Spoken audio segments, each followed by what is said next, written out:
মানুষ নয়, বন্য প্রাণী প্রমাণ করে দিল আল্লাহর ঘর মসজিদ। সেই সম্পূর্ণ ঘটনায় বিশ্বে আলোচনায় উঠেছে হাতির এই কাণ্ড। দেখা গেছে কোটি কোটি মানুষ এই ভিডিওটি নিজেদের টাইম লাইনে শেয়ার করেছেন।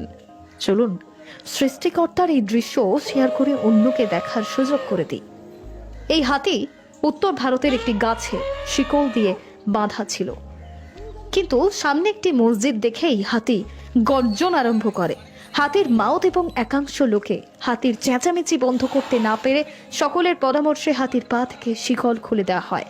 আর শিকল খোলা মাত্রই সম্মুখে থাকা মসজিদের গেটের সামনে গিয়ে হাতি সিজদা করতে আরম্ভ করে। আর এই হাতির ঘটনাটি দেখে উপস্থিত সকলেই অবাক হয়ে পড়ে। এরই মধ্যে কোনো একজন এই ঘটনাটি ক্যামেরাবন্দি করে সামাজিক মাধ্যমে ছড়িয়ে দেয়, আর এই ঘটনাটি ইতিমধ্যেই সমগ্র বিশ্বে ভাইরাল হয়ে পড়ে।